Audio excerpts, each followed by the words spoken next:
know that you think you're the coolest one in town, but to me you'll be much cooler when you're 6 feet underground. Some of us are crazy, some are smart and brave. Well, it doesn't really matter, we all end up in the grave.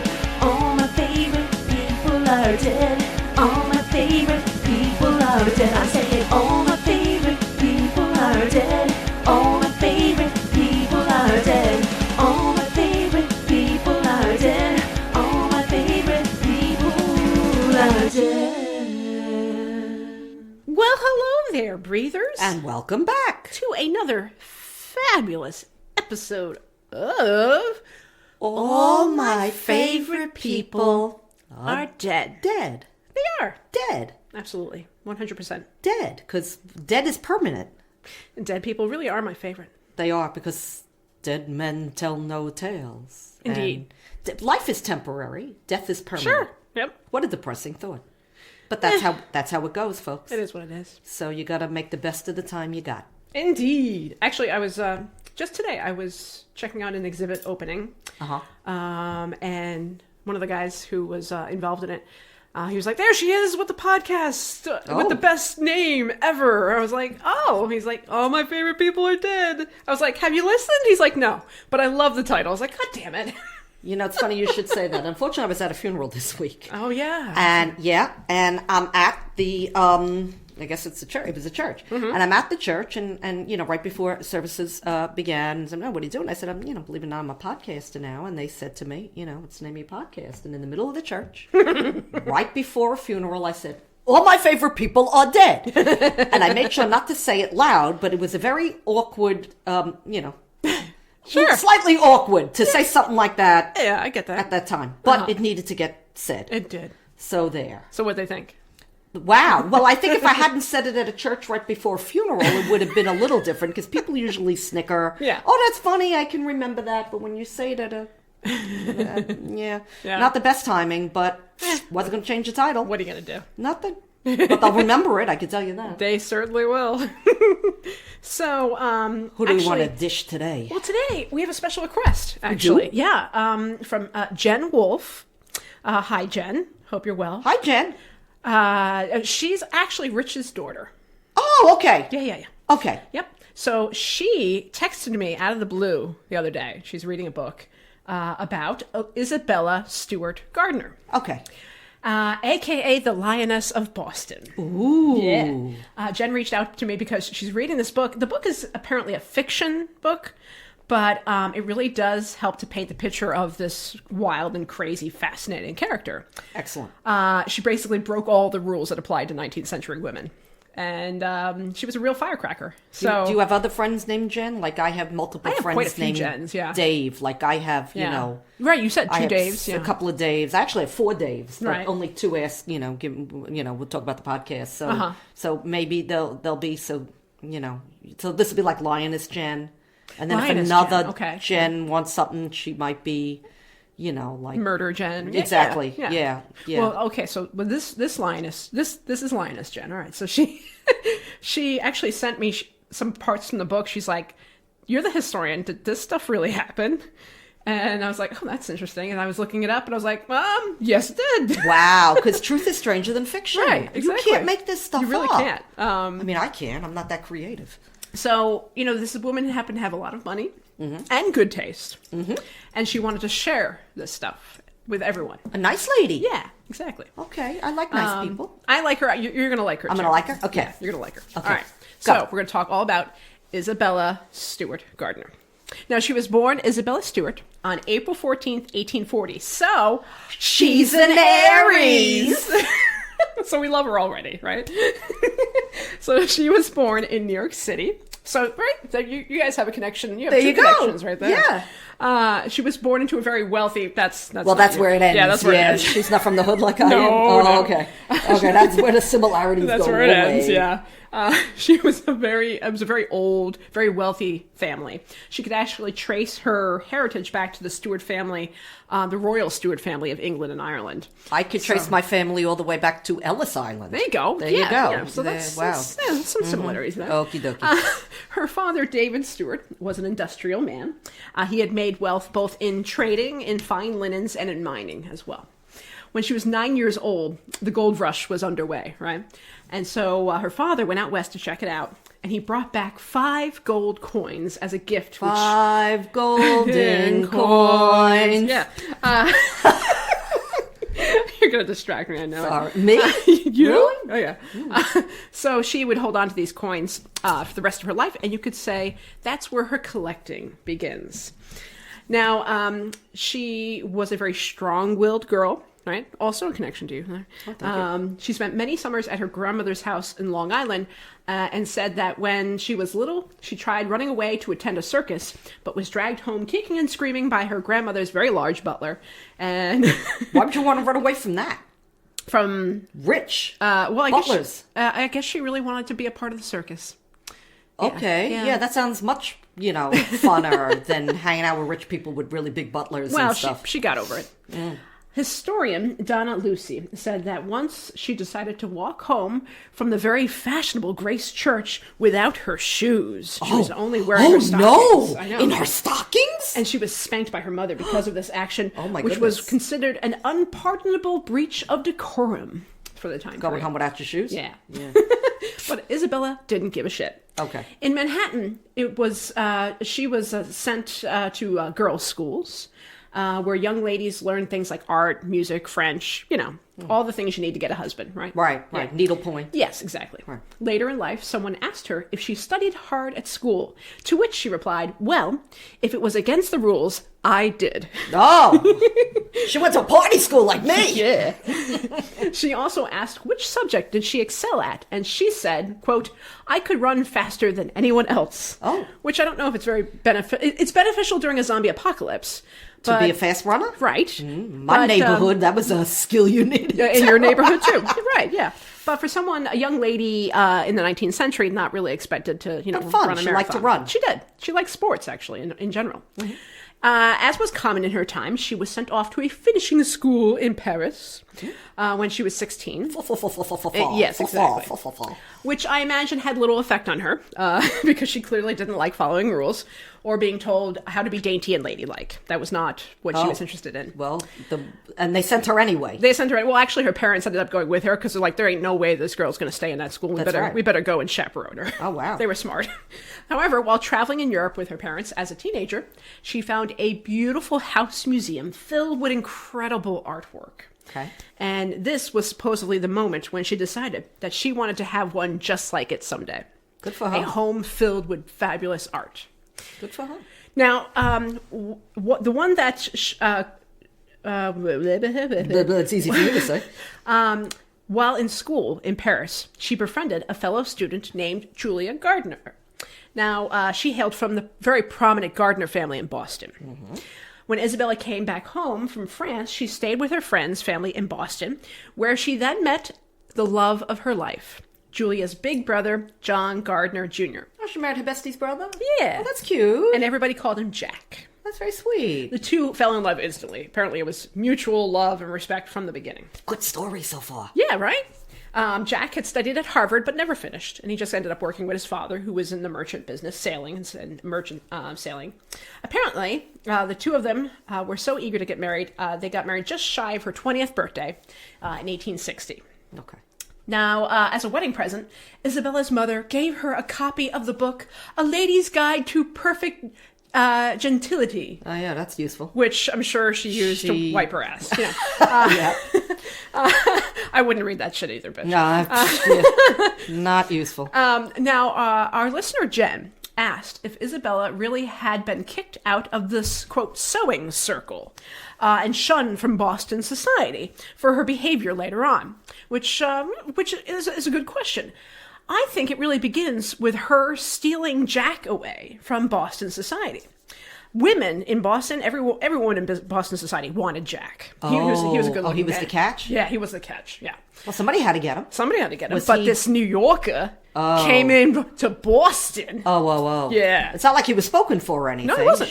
Oh, so an outsider came in and swooped him? Yeah. Historian Donna Lucy said, quote, young women all over Beacon Hill, which is in Boston, gnashed their teeth over the interloper from New York, scooping up such a prize they never forgave her, end quote. Wow. So I think it starts right then. So they're going to ostracize her? Is that where this I is think so. going? I think so. She came into their turf? Yeah. And then like, for the rest of her life, she's just like, fuck you. Wow. I'm going to do what I want to do with my man. So it's like West Side Story. She's on the other side of the turf. Yeah, a little bit. Yeah. I think there was always a bit of jealousy when it comes to the socialite women of Boston. Okay. And Isabella Stewart Gardner. Huh? Now, at a ball that honored the visit of the Prince of Wales, Isabella danced her heart out and made a scene with her flashy dress and diamonds, which was considered social suicide, as one was not supposed to draw attention to oneself in Boston. It was okay in New York. Like New York, Gilded Age, that was fine. But not here. But not in New England. You didn't do that shit. Different rules. Oh, yeah. The couple built a lovely home on Beacon Street in Boston. And 2 years later, in 1862, they had their one and only child, John Lowell Gardner III. But he died less than 2 years later from pneumonia. And they never had any other children. They actually tried. She got pregnant again, but had a miscarriage. And suffered from a bout of depression, of course. Sure. Right. It's a super sad thing to deal with anyway. And there was no counseling back then. There was Nothing. no drug. Yeah, they didn't even understand it. So what they did have was lots of money. So her doctor said, you know what you need to get out of this? You need to travel. Okay.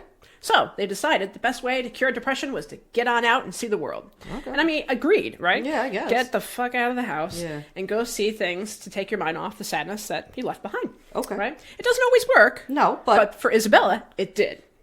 They traveled for over a year. And in that time, Isabella was inspired and began keeping very detailed scrapbooks and diaries. I mean, these are beautiful scrapbooks. They're in her collections at the museum. Just fabulous. She wrote beautifully detailed pieces about everything she saw. Beautiful like photographs and pieces of plants and stuff. Everything. Yeah. So really well done. Enough to make modern day scrapbook people just kind of blush at how good they were. Yeah. While they were there doing a lot of traveling, Paris was good to her.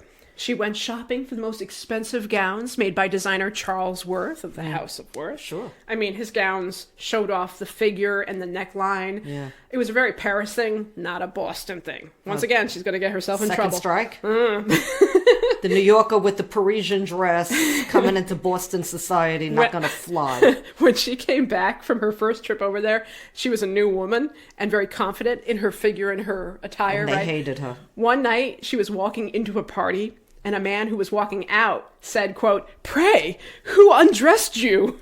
To which she replied, "Worth. Didn't he do it well?" Woo! Yeah. We should have hung with her. I know. So she was the talk of the town. I imagine. She became a major fixture in Boston society for good and bad, right? It wasn't always good talk. It was a lot of bad talk. But she didn't care. She just let it roll right off. Good for her. Yeah. Since traveling seemed to be their favorite thing to do, it was something that always kept depression at bay. In 1874, they went off again, this time to the Holy Land and Egypt. I mean, she just... Must have been the thing. Oh, and she loved every minute of it. Must have been a ball. Yeah. She said that we really forgot ourselves. Sure. Yeah, you know. Yeah. That's, You that leave makes your sense. problems home and you go and you go exploring. Egypt, its people, its culture, you know. yeah. It's not exactly Boston, you know. So she adored And the it. mummies don't complain about what you're wearing. Exactly, right? No, I get it. But sadly, in 1875, Jack received word that his older brother Joe had shot himself in the head. On purpose? Leaving his 3 sons alone. His wife had died. And, So they decided to return to Boston, where Isabella took on the work of raising her 3 orphaned nephews as her own. So now she does have a 3 family sons. now. She's got kids. And she takes it very seriously. Oh, sure. She took great pride. Like their mom. Oh, yeah. She took great pride in educating the boys. And while she was doing that, she was also educating herself. When she would read to the boys all these, pieces of literature, she was just absorbing it all as well. Things that she hadn't read when she was in finishing school. She's reading to them. She's like, oh, yeah, okay. So she's really beefing up her own knowledge as well as with the kids. Exactly. Good for her. She became a big fan of the Italian poet Dante, right? The Inferno guy? Yeah. Yeah, whatever. This is where she begins her book collecting. She has a lot of collecting during her life, but she does a lot of rare manuscripts and stuff like that. She Good just to have a lot of money. yeah, that certainly helps. Now, at the time, she had become very close with a new young writer who came to Boston, Frances Marion Crawford, who was also shared the same love of Dante, and he was also hot as hell. So rumors were spreading that they were having an affair. You know, they're going to look for anything on her. Oh, yeah. Oh, they sure. You know what? And if she is, good for her, because her husband was getting a little portly at that point, and she's still looking She's pretty under good. a microscope because they hate her anyway. Oh, absolutely. Yeah. Haters going to hate. Right? Exactly. You know. So Crawford eventually left for Europe, and then she decides, we're going on another vacation. So this time they go to parts of Asia and India. She became fascinated with women who practice polyandry. And for those of you who don't know what polyandry is, it's when a woman marries multiple men. Why would you do that? I have no fucking clue. Why would you? I don't even... We had this conversation last week where we don't even need one man. We don't. No. Right? It's like... And the last thing I need now is another man telling me how to live my life. No fucking way. I don't know. No, I don't... No, thank you. It's called polyandry. Yeah. When a woman has more than one husband. Yeah. But when a man has more than one wife, it's polygamy? Is that it? Yeah. Or good for me? Or I don't know. I don't get any of that. But she wrote like these like salacious letters home about, these women have several husbands. You know? Yeah, that sounds awful. That's enough to piss off Boston. That sounds awful. Do not sign me up for that. But she loved India. She loved the color, the spices, the senses, everything about it. Me too. Yeah. In 1886, Isabella met the amazingly talented painter and one of my personal favorites. Frida Kahlo? Well, I love her too. But I know. No. John Singer Sargent. Okay. They met in London. He was kind of an exile in London. What'd he do? Well, he had just... He didn't follow the rules either? No, he didn't. See? He had just released his infamous painting, Madame X, right? Which was labeled too erotic in a Paris gallery. Oh. Personally, it's one of my favorites. I love it. So, I don't know what the So fuck he's they're another talking one. about. He's another outlier like her. A little bit, yep. Okay. And of course, Isabella loved the painting. She's like, this is fabulous. Naturally. Absolutely. Yeah. They became super close friends. She became a huge supporter of his, and that's what he needed, a rich American woman supporting him. Yeah, absolutely. Sargent's career bounced right back. There you go. She insisted that Sargent paint her just like Madame X. She's all like, Jack, I want you to paint me like one of your French girls. I'm with this, Jack, and then I'm not going to put you on the door and I'm going to watch you drown. But paint me first, Jack. Paint me like one of your French girls. So it's literally like, I want a painting just like Madame X. Now, she's not as young as Madame X was. She was 47 at this point in time, which that's not old, but she was kind of an annoying person to Paint? Yes, because she refused to sit still, and you have to sit still for long periods of time to get a portrait. Yeah, you can't be all she's over. Like bouncing all over the place, and No Sargent's good. like, you need to sit the fuck still. Yeah. So he said she was a little challenging, but he still loved her. When the painting was revealed in 1888 at a private art show at a fancy men's club in Boston, of course, Boston hated it. Naturally. Way too saucy for puritanical They would have hated no matter what she did. Oh, yeah, absolutely. Yeah. Tongues were wagging once again I about can hear it now. naughty Mrs. Gardner. Did our Isabella give a shit? No. No, of course not. In fact, years later, when she built her beautiful Fenway Court Museum, right, and she was hanging all of her artwork, she curated the whole exhibit. The whole museum is all her. In it, she placed her painting, her very risque painting, in the Gothic room, which she surrounded with holy art, Madonna and Child, a bunch of saints, Jesus. And there's her risque thing in the middle? She is. There you go, girl. Great, in the low neckline cleavage. One historian referred to it as, quote, a rebel in a room full of saints. Wow. Fucking queen. You go, girl. I love her. I like her already. Yeah. Oh, yeah. Oh, she's amazing. She's amazing. So she loved sports and going to sporting events that women normally didn't go to. Okay. Like fighting matches. Like women did not go to fighting matches. And she went. She loved it. Oh. Something about large, barely clad men just really did it for her. Well, she actually, I second that. She thoroughly enjoyed the sumo wrestling when she visited Japan. Oh, in Asia. Yeah. She was like, this is amazing. Like, she loved it. So funny. She invited, one particular party, she invited all these ladies to her house for a tea party where she had on display a mostly naked prize fighter behind a translucent screen. All of the ladies begged him to come out from behind the screen and flex his muscles for them. After that, a lot of the Boston women were forbidden by their families from going to Mrs. Gardner's house for tea. Did she have any other cool friends like her, or they all hated her? A lot of artists loved her. Okay. Artists, poets. Because she needs other like-minded women. Oh yeah, yeah. To go out and have fun with. Yeah, she hung around a lot of, like I said, artists and poets. Who got and her? things Who got her? Who got These her. society women with No. a pole up their butt are not going to hang with her. Not All gonna these happen. descendants of the Puritans. Yeah, like that. yeah, No, yeah, they're not it's gonna hang out Not with going to her. work. All right. And her husband tolerated it, because he's blue blood Boston too. But he's like, whatever she wants. She's my woman, Really? Yeah. Okay, so he was cool with it. He was cool, yeah. All right. And I think he also realized, I can't fix her. Yeah, I'm not going to try to stop her. There's no fun. I'll just run wild with her because Yeah. there's no taming There's this nothing woman. else I can do. Good for him. He didn't try to, convince her, hey, dial it down, bitch. No, none of that. The only thing I'll say is that when her painting was on display at the gentleman's club, he's like, "This is too far. much," I and he don't want actually had everybody it taken off the wall, and to it see. remained in a closet until he died, and then that's when Then she she took put it back out. Yeah. But he didn't want everybody looking at his No. wife's, And I cleavage get or that. whatever. I I mean, get it. okay, that makes sense. I mean, he's not he wasn't heavy-handed with her. No, he wasn't. No. I mean, he loved all the traveling. He let her spend whatever money she wanted. So, yeah. Now, she was a regular at the Boston Zoo. Oh. One day, she convinced the zookeeper, you're going to love this with your cats. She convinced the zookeeper to let her take home 2 lion cubs to play with. Yeah. She took them home in Can I her do carriage. that?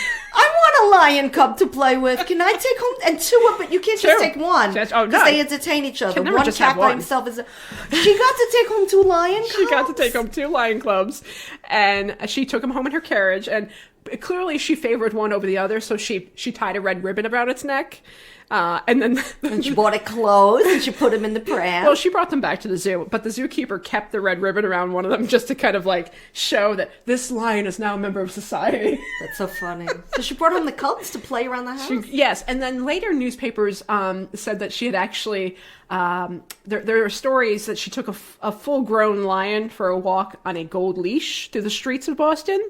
Tigers on a gold leash. Isn't that a song? We don't care, right? Yes. Never be royal. I know that song. That's so funny. Wow, art imitates life. I'm saying. So anyway, a lot of the stuff was there's a lot of stories that We don't know. That might we be a don't know. little Yeah, hyped up they a might be a little. little bit, But she yeah. did take home the kitties. She did that for sure. Aw. I have no doubt that they played things up, and the media sure. probably Yeah. ate her up, and no matter what she did, Absolutely. they blew it up. Yeah. In 1912, she caused a stir at Symphony Hall. What she do now? She sat down in her normal seat wearing a headband that said "Go Red Sox."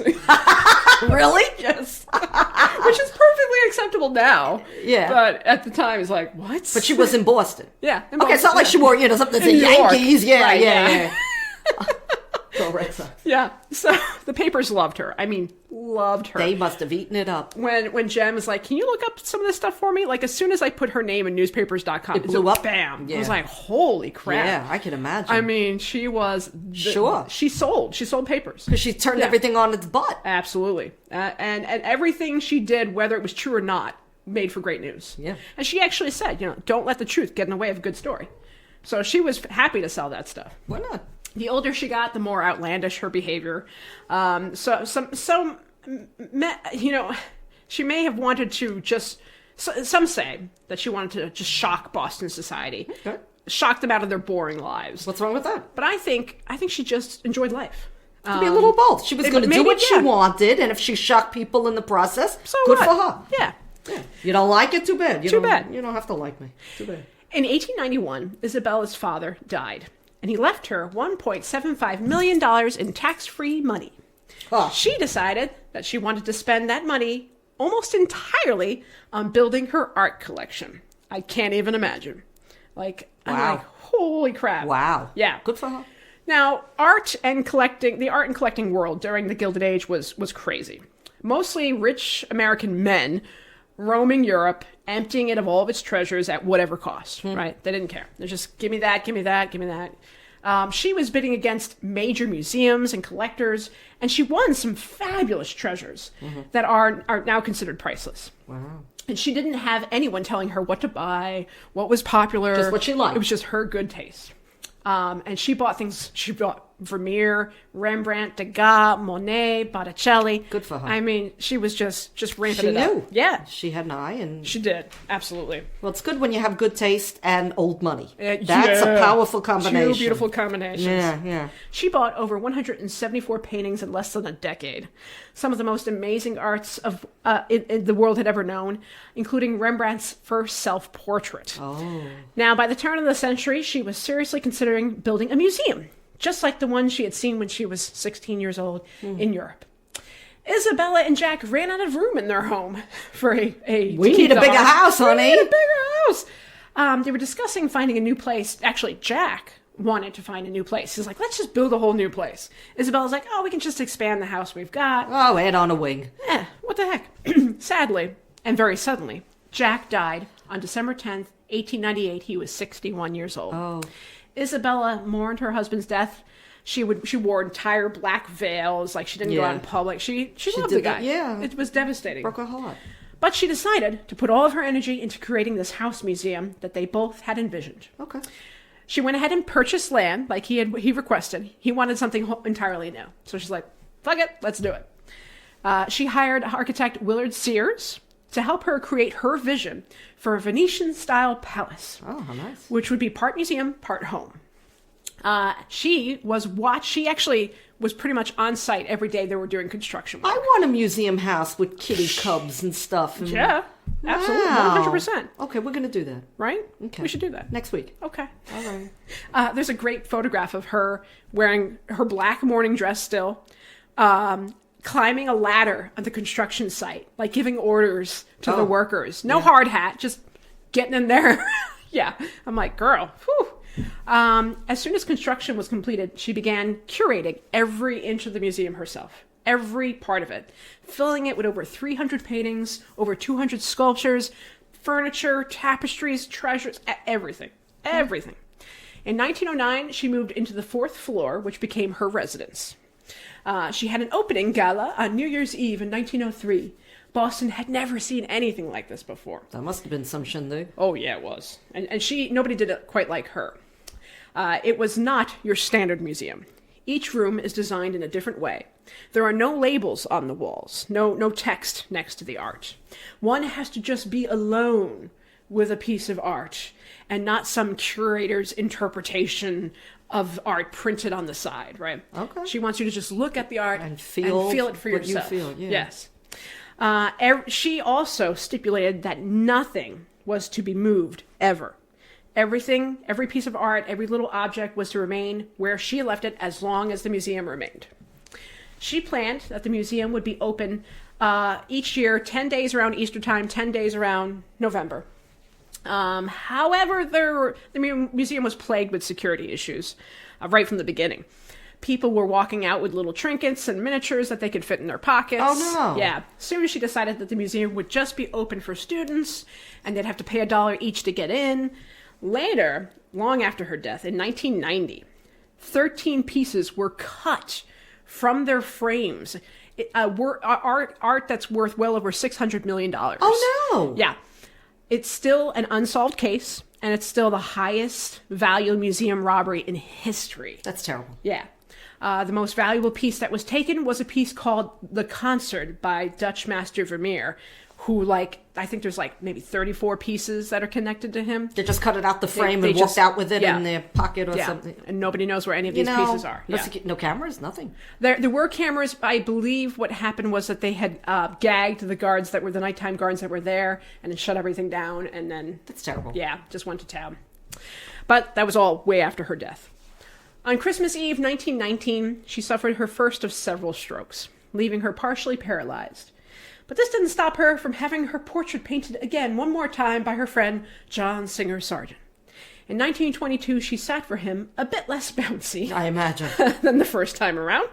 In the portrait, she is wrapped in white from head to toe, somewhat frail looking, but she was 82 years old at that point. Oh, 82? Yeah. Okay. Her health continued to deteriorate, and she died on July 17th, 1924, at the ripe old age of 84 in her private residence in the museum that she built. And today, it's one of the finest art museums Okay. In the Northeast. Happy story. Yeah. I think she was a fascinating character. Oh, you and I really would have had fun with her. Can you I would have picture that? loved her.